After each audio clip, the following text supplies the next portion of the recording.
तो भाई क्रेजी हो गया, एक इंडियन पॉडकास्टर ने एक फ्रेंच प्रेसिडेंट का इंटरव्यू लिया या पॉडकास्ट किया। देखो राज शमानी की बात हो रही है, इनको हमने पहले भी कॉल आउट किया था जब इन्होंने बिल गेट्स के साथ पॉडकास्ट किया था। अब भाई उस समय हमने बताया था कि बिल गेट्स है, एप्स्टीन फाइल्स में उसका नाम है, पॉसिबल पीडोफाइल है, बुरा इंसान है, बच्चों का शोषण करता है। उसका एक जरा छोटा सा क्लिप आप अभी देखिए। Is there a lesson for you, for anyone else looking at this? Well, he's dead, so in general, you always have to be careful. उसकी आंखें देखी कैसी थी, कैसा मुंह बन गया था उसका। एंड भाई अब तो साबित हो गया कि ये बंदा एकदम सस्पिशियस है, क्योंकि एप्स्टीन फाइल्स में इतनी बार नाम आ गया। इंडिया में एआई समिट होनी थी, की नोट एड्रेस देना था बिल गेट्स को, उसका नाम ही हटा दिया, उससे वो इंडिया आया ही नहीं। एंड भले ही ऑफ कोर्स कोई ओपनली क्लेम ना करे, ये एप्स्टीन फाइल्स में बिल गेट्स के नाम होने से ही हुआ है। तो भाई हम तो कभी नहीं कहते कि देखो we told you so, but वो था ही ऐसा, ठीक है ना, उसमें कोई दो राय नहीं है। तो भाई नॉर्मली तो इस टाइप का जो पॉडकास्ट होता है, हम 4 थप्पड़ की सीरीज बनाते हैं एंड हमारा बिल्कुल मन था, but honestly and kudos to Raj Shamani, उसने हमें अपॉर्चुनिटी नहीं दी। एंड अपॉर्चुनिटी इसलिए नहीं थी क्योंकि एकदम ऐसे कोई रिडिकुलस मोमेंट्स नहीं थे। Of course now if you ask me कि भाई कैसा था इंटरव्यू, कैसा था podcast, I will say boring as hell, because मेरे लिए तो उसमें जो मेन मुद्दे थे वो कवर ही नहीं किए गए। उसमें ऊपर ऊपर की बात करी गई, ओ क्यूट बेबी, ओ लोलू पोचू, ओ एआई, हम इतना कुछ कर रहे हैं, such a nice guy, I am also so nice, wow we are both मतलब young and just killing it in life. जो असली बात होनी चाहिए थी, ठीक है, वो तो कुछ हुई नहीं। But hats off to Raj Shamani, specially क्योंकि मैक्रोन चोज के भाई हम एक पॉडकास्टर के साथ इंटरव्यू कर लें रादर देन के इंडिया की मेन स्ट्रीम मीडिया के साथ कुछ करें, ठीक है। उसमें तो लल्लो पच्चो और भी हो जाती है, मतलब नथिंग कंपेयर्ड टू भाई जो हमारे टीवी मीडिया में होता है ना, जिस टाइप की लल्लो पच्चो। See how hard you've been working, as hard as our Prime Minister. Do you ever take a break? कोई भी फालतू के क्वेश्चन नहीं पूछे, बट किसी भी क्वेश्चन में कोई सब्सटेंस ही नहीं था। एंड भाई इससे पहले क्या बोलो कि तुम जेलस हो रहे हो और ये वो, भाई मैं जानता हूँ हमारी उतनी स्टैंडिंग ही नहीं है कि हमारे साथ कोई आके पॉडकास्ट करेगा इस लेवल का कोई इंसान, ठीक है। हमें रियलिटी चेक देने की जरूरत नहीं है, हमें पता है, हम एडमिट कर रहे हैं। बट न्यूज लॉन्ड्री या रवीश कुमार या देशभक्त एके आकाश बैनर्जी, इन लोग के साथ तो हो सकता था ना।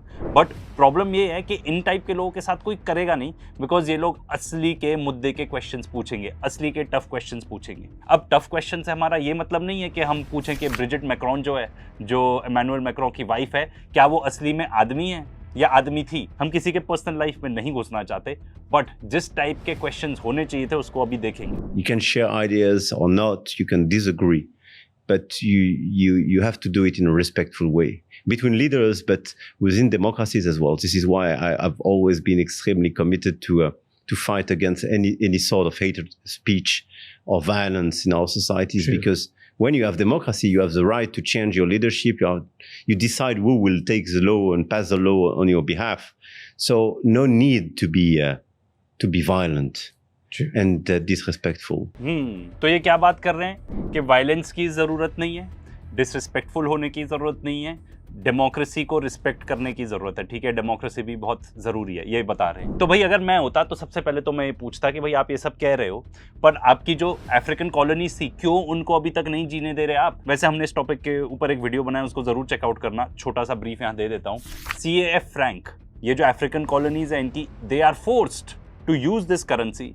बहुत बार कंट्रीज ने कोशिश भी की है इस चंगुल से बचने की, बट वो नहीं हो पाता, क्योंकि ये उनके अगेंस्ट हर टाइप के अटैक कर देते हैं। काउंटरफिट करेंसी प्रिंट करके एकदम मार्केट में छाप देंगे, ठीक है, मिलिट्री एक्शन भी ले लेंगे। उनको अभी भी इन्होंने कॉलोनीज बनाया हुआ है एंड वहाँ पे मेजरली फ्रेंच कंपनीज ही काम करती हैं। एंड सबसे बड़ी चीज़, उनके जितने भी half of their foreign reserves है ना, पूरे आधे उनको फ्रेंच सेंट्रल बैंक में रखने पड़ते। तो भाई कहाँ की बात कि भाई नॉन वायलेंस, डेमोक्रेसी, ये सब तो आपने बस झूठ बोला है इन माय ओपिनियन, ठीक है। You don't believe in any of this. Secondly Giorgia Meloni ने भी आके बोला था कि भाई द रीजन के इतनी पॉवर्टी है इन सब अफ्रीकन कंट्रीज में, it is because of France and it is because of CAF Frank. Questo è un bambino che lavora in una miniera d'oro in Burkina Faso. Il Burkina Faso è una delle nazioni più povere del mondo. Per il Burkina Faso, che ha l'oro, la Francia stampa moneta coloniale. In cambio pretende che finiscano nelle casse del tesoro francese il 50% di tutto quello che il Burkina Faso esporta. L'oro che questo bambino si infila in un cunicolo per tirare fuori finisce per lo più nelle casse dello Stato francese.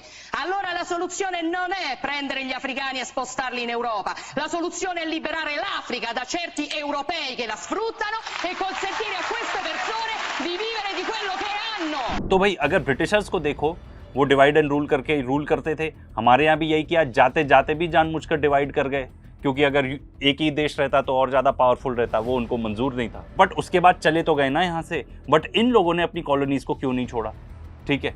And जहाँ तक बात हो रही है respect की, non violence की आप बात कर रहे हो, लिबिया में फ्रांस ने ही सबसे ज़्यादा इंटरवीन करने की रिक्वेस्ट करी थी, एंड एज नेटो उन्होंने लिबिया में इंटरवीन किया था। क्यों?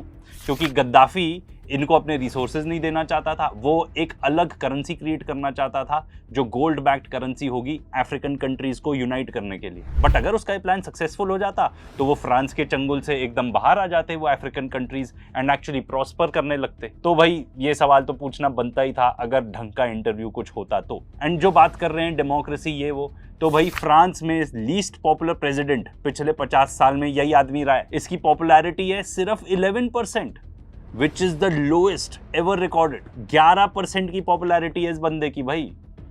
एंड जस्ट बिकॉज ये पावर में बना रहे, इन लोग ने पता है क्या किया, जो एक्चुअली सबसे पावरफुल कैंडिडेट थी, जो कि ठीक है अग्रीड वो फार राइट लीडर है, जो भी है ठीक है ना, मरीन लिपेन, उनको बारी कर दिया, इलेक्शन ही नहीं लड़ सकते भाई। एंड जिसको उन्होंने डिनाउंस किया, उन्होंने कहा ये तो एक डेमोक्रेटिक स्कैंडल है। 5 साल के लिए बैन कर दिया कि आप कोई पब्लिक ऑफिस ही नहीं रख सकते। And we talk about democracy. तो भाई अगर मैं इंटरव्यू कर रहा होता तो इसलिए मेरे साथ कभी कोई करेगा भी नहीं, या जिन लोग के मैंने नाम लिए उन लोग के साथ कोई करेगा नहीं, क्योंकि ये वो लोग ये सब सवाल पूछेंगे, ठीक है। I think we entered during the past few years into uncharted territories. And the fact that Russia decided to launch this crazy war in Ukraine, having a permanent member of the Security Council of the UN with nuclear deterrence deciding to launch a war which is a 19th century war, meaning revising the border and trying to be in a sort of neo-colonial approach, is totally crazy, but triggered a series of reactions everywhere. And I think the fact that, yes, today a lot of big countries and big leaders seems not to see international order and the charter of the UN as sort of our common code. तो भाई सबसे interesting बात ये थी कि Macron जहाँ तक concern है, ठीक है, आज के डेट में सबसे बड़ी चुनौतियाँ क्या हैं दुनिया को, कि इतने सारे वॉर्स चल रहे हैं जो कंटिन्यूस चले जा रहे हैं, आउट ऑफ हैंड होए जा रहे हैं। एंड ये रशिया यूक्रेन वॉर का टॉपिक राज ने खुद छेड़ा नहीं, इन्होंने छेड़ा तो काउंटर क्वेश्चन तो भाई बनता ही था। चलो नहीं किया, उसके बारे में भी बात करेंगे towards the end of the video कि क्यों नहीं किया and what all must have happened, ठीक है। तो भाई ये रशिया यूक्रेन वॉर की बात हो रही है, हमको भी अफेक्ट करता है। वो न्यूक्लियर थ्रेट्स व्लादिमीर पुतिन के एलाइज तक दे चुके हैं कि भाई अब हद पार हो गई है, अगर ये 2-3 साल और चला तो हम यूरोप को न्यूक कर देंगे। ये वाला वीडियो चेकआउट कर लेना, उसके लिए बहुत ही सीरियस मैटर है, ठीक है। तो सबसे पहला तो सवाल है कि आप क्या कर रहे हो उसको रोकने के लिए। आपने सबसे पहले उसके ऊपर ब्लेम डाल दिया, पुतिन के ऊपर, which we don't agree with at all. ये आपका प्रोपेगेंडा है जो आप फैलाते हो, एंड कई बार डिबंक कर चुके हैं हम उसको अपने चैनल पे। एंड आप अपनी इमेज सुधारने के लिए प्रोपेगेंडा मूवी वगैरह आप बनाते हो कि भाई हम तो बहुत कुछ कर रहे हैं वॉर रोकने के लिए। आप कुछ नहीं कर रहे हो, कुछ भी नहीं कर रहे हो, आप कोई सीरियस एफर्ट आपने नहीं किया। आप यूक्रेन जैसे देश को आपने तबाही में एकदम धकेल दिया है, तबाह हो चुका है वो देश, वहां पे लोग भी नहीं बचे हैं, वॉर लड़ने के लिए लोग नहीं बचे हैं, ठीक है। आप फिर भी उंगली करते रहते हो रशिया को, आप फिर भी आर्म्स भेजते रहते हो, ठीक है। अब हम इसमें नहीं जाएंगे कि वॉर कैसे चालू हुआ, ये वो, you can check that out. हमारे वीडियोज में हमने एकदम clearly with all details with all proof बताया है कि भाई रशिया का फॉल्ट ही नहीं था। एंड आज के डेट में जो चल भी रहा है ना वॉर, वो उनका फॉल्ट नहीं है। एंड उसमें सबसे बड़ा कल्प्रिट तो ये यूरोप ही है। एंड इसमें 3 देश खास तौर पे, Germany, great Britain and France. America तक, ट्रंप तक कह चुका है कि भाई अब हम नहीं चाहते हैं इसमें अपना रोल। बट ये लोग क्या कहते हैं, कोalition ऑफ द विलिंग बनाएंगे हम एंड रशिया को हराएंगे, ये वो and we are fighting for freedom. पूरा देश तबाह कर दिया भाई आप लोगों ने। कहीं तो थम जाओ, इंटरनेशनल लॉ की बात आप कर रहे हो, आप कहते हो वेस्टर्न ट्रूप्स हम डालेंगे वहां पे ताकि वॉर और बढ़ जाए, है ना। यही आप लोग चाहते हो कि वॉर किसी तरह चलता रहे, क्योंकि भाई हम अपने प्रेसिडेंसी में मैं हार नहीं मान सकता, क्योंकि it will look bad on me. आपकी वैसे ही 11% अप्रूवल रेटिंग रह गई है भाई छोड़ दो, उस देश में कुछ लोगों को चांस दे दो कि वो जीवित रह सके, बट आप लोग नहीं चाहते ऐसा कुछ। I don't know how to say it, but except for कि अगर आप चाहते हो और आप नहीं कर पा रहे हो तो आप किसी और के ऑर्डर्स फॉलो कर रहे हो, तो आप लोग पपेट्स हो गए। तो इस पे एक छोटा क्वेश्चन तो बनता ही था ना, इतना तो पूछ ही सकते थे कि आपको क्या लगता है कहाँ जाएगा, what are you doing to stop this war. But honestly बहुत कुछ सब्सटेंस का था ही नहीं इस इंटरव्यू में। And based on that, this is the fact that we really believe, both India and France, that democracy, rule of law, multilateralism delivering concrete results make sense. And we are supporters of this approach. And in this world where the rule of law is very often replaced by, I would say, the order of the strongest, I really believe it makes sense, and it's super attractive.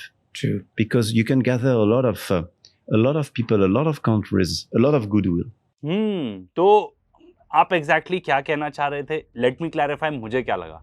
आप कह रहे हो कि rule of law replace हो जाता है and जो ज़्यादा स्ट्रॉन्ग है वही प्रिवेल करता है। Are these your values? मतलब आपने आके एडमिट कर लिया openly on camera.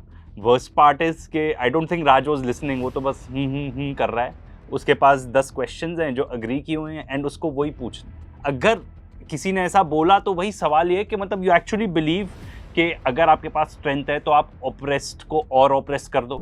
Exactly what is happening in Gaza. आपने क्या किया उस जेनोसाइड को रुकवाने के लिए? The answer is probably nothing. And जो कोई कुछ कर रहा है उन लोगों को एक्सपोज कर रहा है। फॉर एग्जाम्पल फ्रांचेस्का अल्बनीज़ी का एग्जाम्पल देता हूँ, ठीक है। उन्होंने एक्सपोज किया इजरायलीज को with proper concrete proof, with evidences, तो आप उन्हीं के पीछे पड़ गए। आप उन्हीं को कह रहे हो कि आप क्या कर रहे हो, आप रिजाइन कीजिए। वैसे इस टॉपिक पे डिटेल वीडियो हमारा आने वाला है। इसके अलावा आप जेनोसाइड डिनायर हो क्या? क्या आपने हॉलोकॉस्ट डिनाई करते हो कि एग्जैक्टली हुआ था कि नहीं? तो क्या आप जेनोसाइड डिनाई कर रहे हो यहाँ पे? आप कह रहे हो कि भाई जो फ्रेंच लोग हैं दे कांट बी जेनोसाइडर्स। क्यों नहीं भाई? आपने एक तो डुअल सिटीजनशिप अलाउ की हुई है, या तो आप अलाउ मत करो। फ्रेंच सिटीजन्स को इजरायली सिटीजनशिप अलाउ नहीं होनी चाहिए। May be you should make this rule. फिर आप कह सकते हो कि भाई जेनोसाइडर्स नहीं है हम, पर आपके लोग वहाँ पे जाके जेनोसाइड कर रहे हैं, ठीक है। तो आप एक तो जेनोसाइड डिनायर के कैटेगरी में आ गए, ठीक है। उसके बाद आपका जो स्टांस ऑन ईरान है वो क्या है? तो जो ईरान की IRGC है, जो डायरेक्ट सुप्रीम लीडर को रिपोर्ट करती है, आपको लगता है उनको टेरर ऑर्गेनाइजेशन घोषित कर देना चाहिए?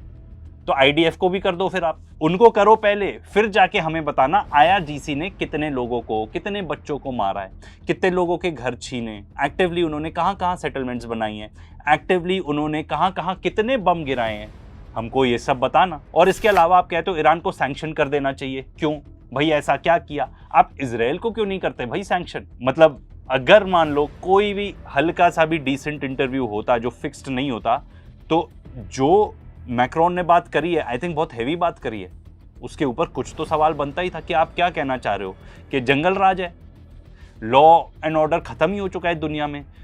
एंड देखो हो तो चुका ही है, जंगल राज तो चल ही रहा है, बट आप उससे अग्री करते हैं। एंड ये सब आपके एक्शंस में भी दिखता है। 11% आपकी पॉपुलैरिटी तो हो ही गई है। इसके अलावा जो वहाँ पे फ्रेंच प्रो पैलेस्टीनियन प्रोटेस्ट होती हैं, ठीक है, उनको आप बंद करने लगे हो।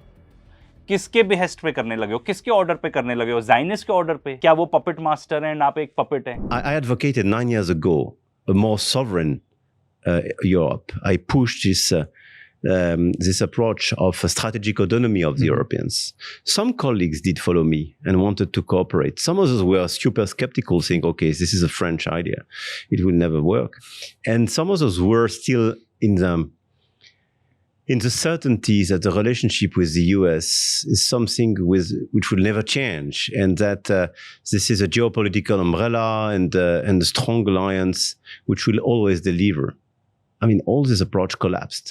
तो जहां तक यूरोपियन सॉवरेनिटी की बात है, क्या ही रह गया भाई यूरोप में? आप ही बता दो, अपने मन से आप कोई डिसीजन ले सकते हो for Europe? Answer is no. And I guess आप कहीं ना कहीं वो बात एडमिट भी कर रहे हो। सब कुछ तो अमेरिका के कहे पे चलता है, एंड वो लोग जानते हैं ये चीज़, वो लोग जानते हैं। एंड इसके सबसे बड़े सफरर तो जर्मनी है। इकोनॉमी खत्म है भाई उनकी, बिकॉज जर्मनी इतना बड़ा इंडस्ट्रियल हब होता था क्योंकि उनको चीप रशियन गैस मिलती थी। अब आप ऐड कर दो चाइना के साथ कंपटीशन, एंड उसके ऊपर ऐड कर दो कि जो एनर्जी कॉस्ट हैं वो ही इतने बढ़ गए, तो भाई मतलब आपने अपनी पूरी इंडस्ट्री ख़त्म कर दी क्योंकि आप गुलाम हो अमेरिका के। अग्री कर लो। आप भले ही आप बात कर रहे हो कि इंडिया के साथ AI पार्टनरशिप कर रहे हैं, ये वो। द रियल रीज़न आप इंडिया आए थे वो ये था कि आपको इंडिया को 114 राफेल जेट्स बेचने। सिंपल, सबसे बड़ी चीज जो आप अचीव करने आए थे वो यही अचीव करने आए थे, and there is nothing wrong with that. ठीक है, आप आके ऑफ कोर्स अपने कंपनीज को आगे बढ़ावा दोगे, बट आपने मेंशन नहीं किया। देखो भाई, सबसे पहले तो मैं कॉन्ग्रेचुलेट करना चाहता हूँ राज को, क्योंकि उसको इस पॉडकास्ट के लिए उसके कंपेटिटर्स कौन थे? उसके कंपेटिटर्स थे सारे main stream media.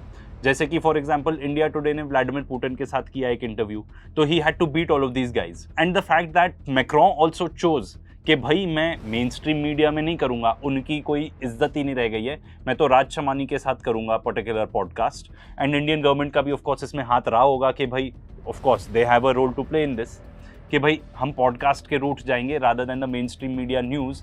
This goes to show कि भाई credibility of a Raj Shamani podcast is much more than any main stream media. तो बताता है कि भाई हमारी मेन स्ट्रीम मीडिया की हालत कितनी खस्ता है। End of course criticism and में मैं इतना बोलूँगा कि बहुत टफ क्वेश्चंस आपको नहीं अगर पूछते, कुछ एक आध पूछ लेते तो that would have been better, but then again I don't know क्या क्वेश्चंस अलाउड थे क्या नहीं थे, ठीक है ना। बट एक चीज़ जो एटलीस्ट मेरा पर्सपेक्टिव है, सम में अग्री और नो, कि अगर आप किसी वर्ल्ड लीडर से बात कर रहे हो तो आज के डेट में जो सबसे बड़े रिस्क्स हैं, जो सबसे बड़ी प्रॉब्लम्स हैं हमारी दुनिया में, वो वॉर से ही रिलेटेड है।